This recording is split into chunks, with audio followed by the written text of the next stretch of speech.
Today, I'm going to talk about tricks that I think absolute beginners should learn.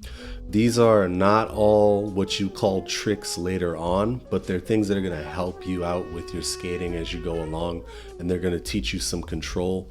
And these are in the order that I think you should learn them in. So first off is a tic-tac. And I think most of you guys know what a tic-tac is. When you land a trick that you're filming, you don't want a tic-tac, but this is something that it's going to benefit you so much to learn and learn well in the beginning. And what a tic-tac is basically if you were to turn your board backside and then turn it front side, that's a tic-tac. Now, the reason I think you should learn these and learn them well is because I think they definitely help you out with your board control. And the next thing that I think you should learn is going to do the same thing, and that is carving. Now, carving is just when you turn the board either backside or front side, but instead of pushing down on the tail, lifting up the board and turning backside and then turning front side like a tic-tac, you press your toes to turn backside, or you press your heels to turn front side. And you also have to lean a little bit in order to make this work for you, especially in the beginning. And what this does is it helps you with control, but it also helps you learn to adapt, because sometimes when you lean too hard on the toes or the heels, it'll throw you off balance, and you'll have to learn to adopt your body to those in order to get comfortable and better with this. And that's going to help moving into the next thing, which of course is your ollie. So the ollie is the basis for most of your tricks. If you ever want to jump up something, over something, off something, you're going to have to learn how to ollie. You want to be able to 180, you want to be able to grind something, you need to learn how to ollie. So yeah, once you can tic-tac and you can carve, you should start learning how to ollie.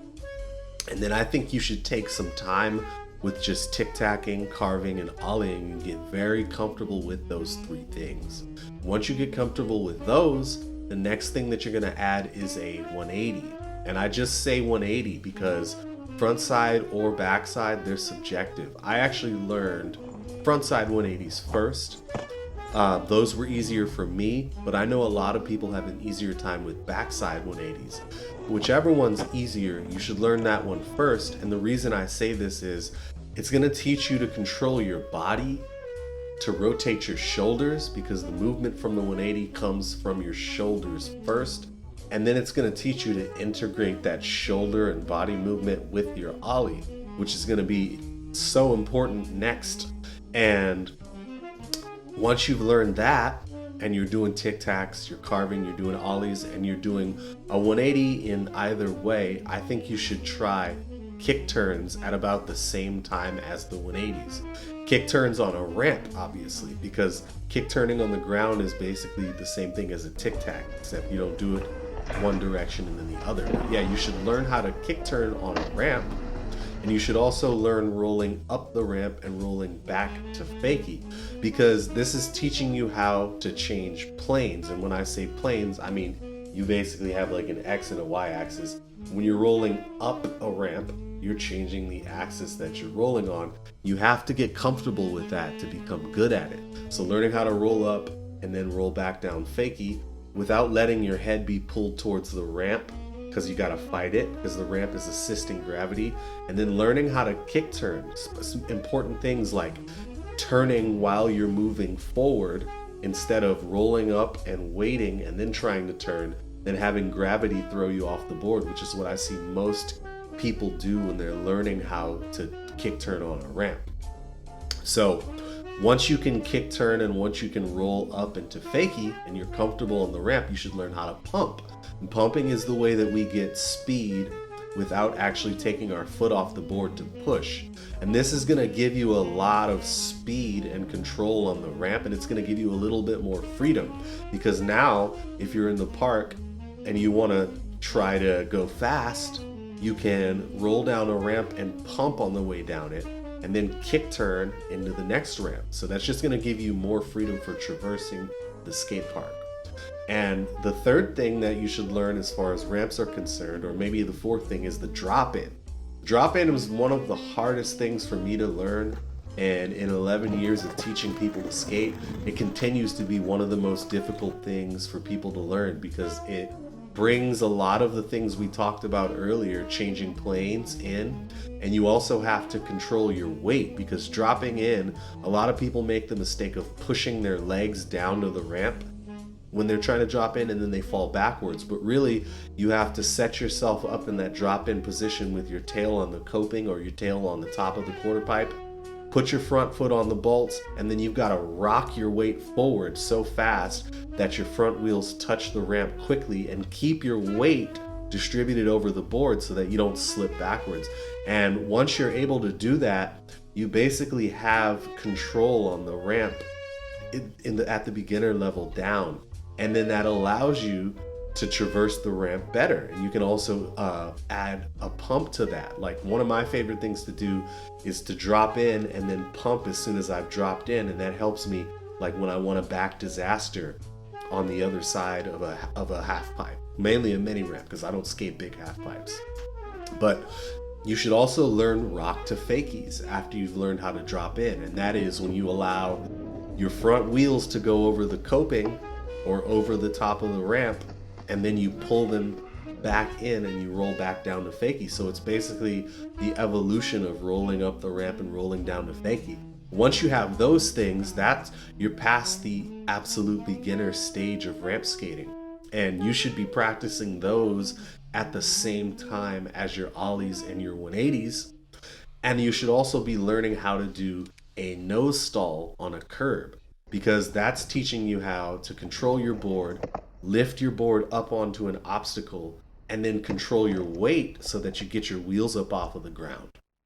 And at the same time you're learning that, you should find a parking block or something like that, and you should be learning how to roll up to the parking block, lift up your front wheels over it, allow your board to drop down onto the parking block, and then push yourself over that parking block.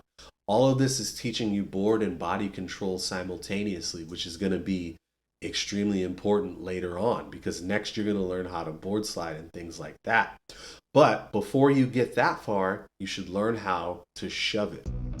And the shove it is important at this absolute beginner level, because this is going to be the first thing you learn where you're going to make the board move underneath you, but you're not going to be moving with the board. You're only causing the board to move, and then you're waiting and watching the board move, and then using your visual information to tell you when to put your feet back onto the board.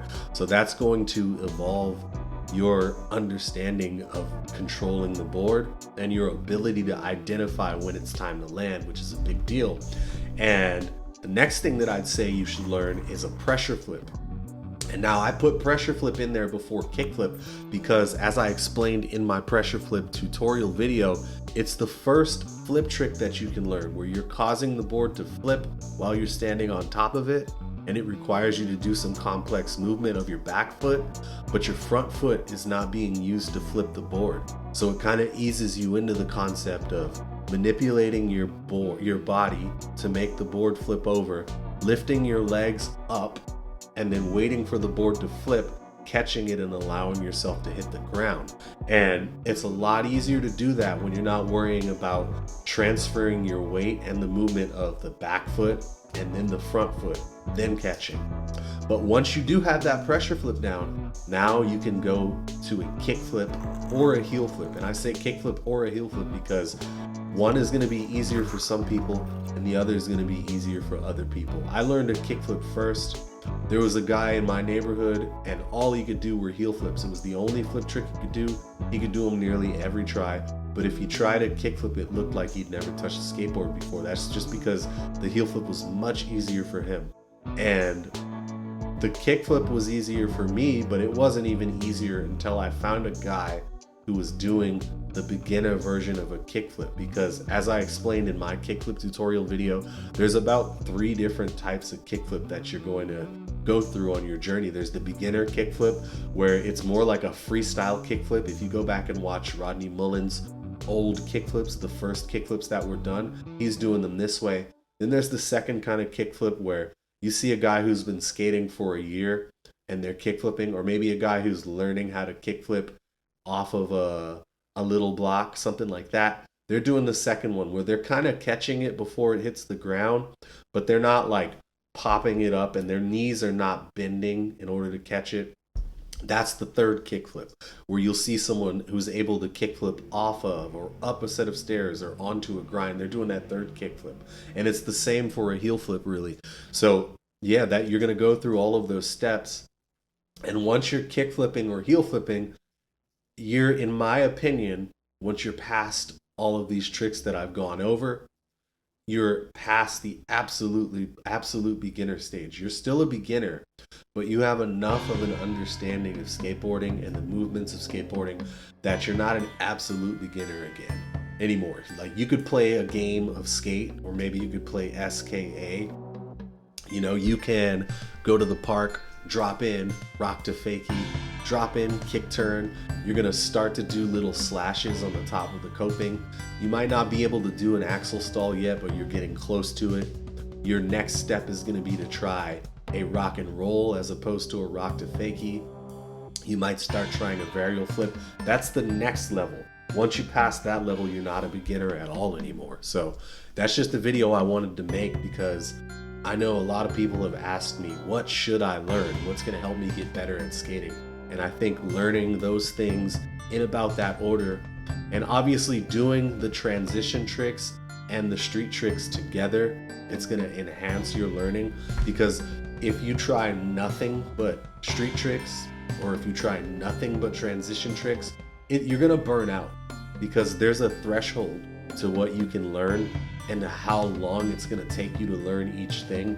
Where if you're only working on pressure flips, which might take you a month before you flip it in some cases, if you're only working on 180s, which might take you a few weeks just to be comfortable turning the board and be able to still look at the board and turn it, you're gonna frustrate yourself. Whereas if you can take a break from your frontside 180s and go work on kick turning on the ramp, go work on dropping in when you're taking a break from kick flipping, that's all going to complement each other, and it's just going to round out your skill set and make you able to have more fun while you're skating. Which at the end of the day, it's about having fun, but it's hard to have fun without sharpening your tools.